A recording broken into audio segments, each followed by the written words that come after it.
setelah badai Al-Aqsa, Israel invasi ke Gaza dengan membombardir semua tempat, melakukan pembunuhan massal, belum mampu melumpuhkan Hamas. Begitu juga faksi-faksi militernya, dan itu adalah sebuah kegagalan.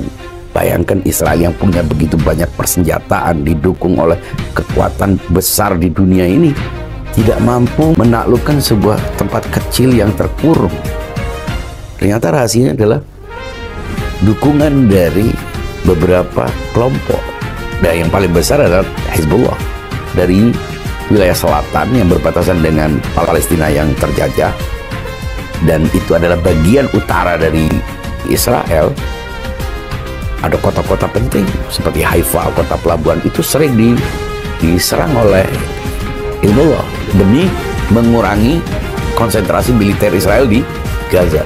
1 tahun lamanya akhirnya Israel sadar bahwa persoalannya bukan di Gaza, persoalannya adalah Hezbollah. Dan Hezbollah memang merupakan sebuah kekuatan politik dan militer yang sangat kuat di Lebanon, yang diketahui sekutu bagi satu-satunya negara yang menetapkan Israel harus musnah dari atas muka bumi.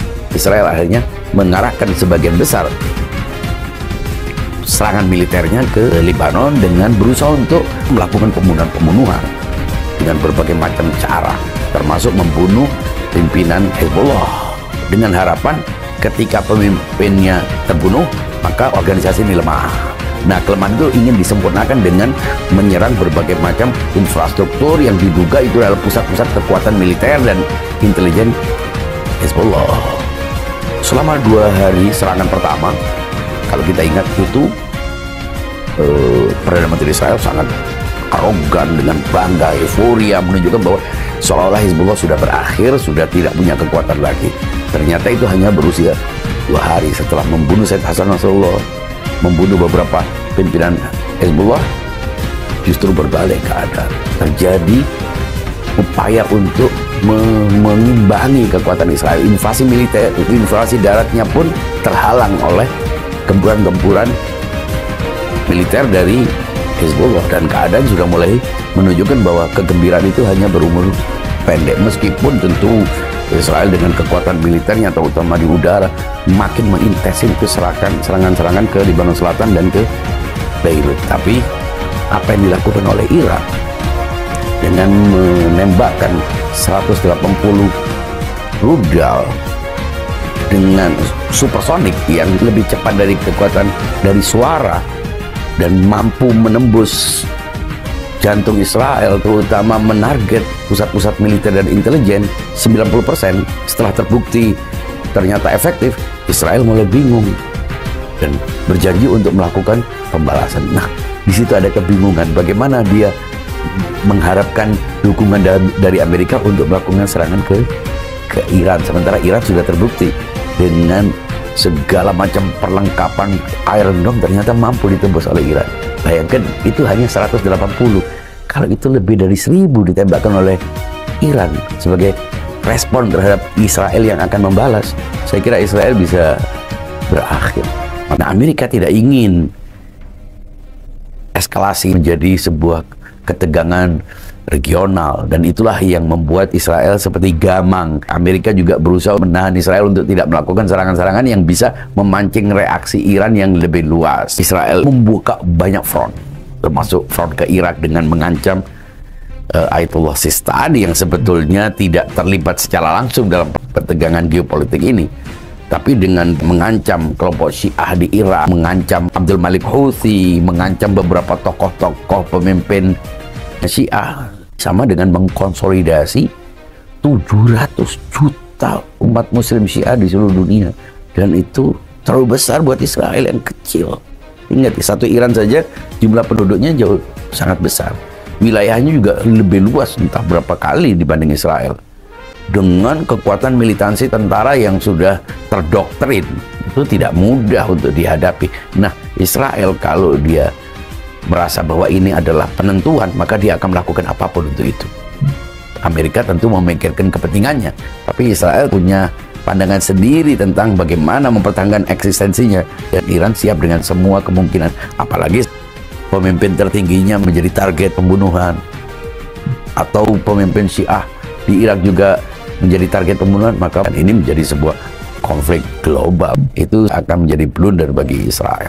Iran tidak bisa mundur dari persoalan Israel karena melawan Israel, mencita-citakan terhapusnya Israel itu merupakan amanat konstitusi. Kalau tidak, hilanglah Iran. Jadi bagi Iran ini persoalan eksistensial, bukan persoalan politik, bukan persoalan kebijakan pemerintah berganti presiden kemudian Iran bisa berubah. Negosiasi bisa aja dilakukan, tapi tetap saja tujuan memusnahkan penjajahan, terutama Israel di atas tanah Palestina. Sekian lama dibiarkan oleh dunia. Nah sekarang isu Palestina menjadi mendunia karena Iran menggerakkan kelompok-kelompok Islam termasuk Hamas untuk melakukan perlawanan. Anda tahu, hampir putus asa orang terhadap Palestina. Ya, tapi tidak ada orang bicarakan Palestina sebelum badai Al-Aqsa. Ya, bahkan di negara-negara Arab bahkan sudah menjalin hubungan normalisasi seolah-olah Palestina itu sudah bukan urusan penting.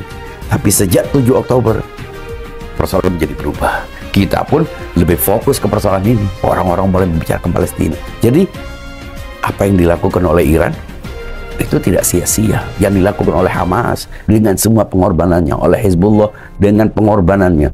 Kita tahu Hamas kehilangan tokohnya seperti Ismail Haniyah, Hezbollah kehilangan Said Hasan Nasrullah, tapi menyadarkan banyak orang, termasuk yang non-muslim, termasuk yang di Eropa, di Amerika, termasuk kita di Indonesia, yang selama ini kita mendapatnya informasi dari Reuters, dari Fox, dari sumber-sumber media yang memihak. Tapi sekarang kita sadar bahwa perjuangan rakyat Palestina dan kemerdekaan rakyat Palestina makin dekat.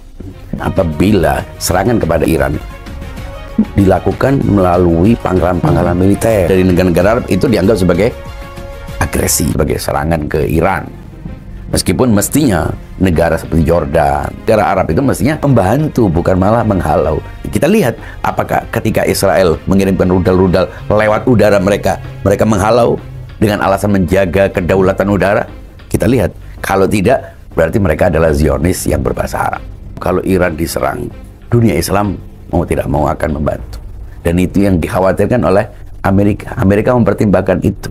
Dia menimbang antara dunia Islam dan Israel yang kecil ini, mana yang harus dikorbankan. Meskipun sangat berkepentingan terhadap eksistensi Israel, tapi dia akan lebih mengutamakan negara-negara Arab, mengutamakan negara-negara di dunia Islam yang jauh lebih besar daripada sebuah entitas fiktif, rasis, fasis, najis, iblis, enjoy your fit.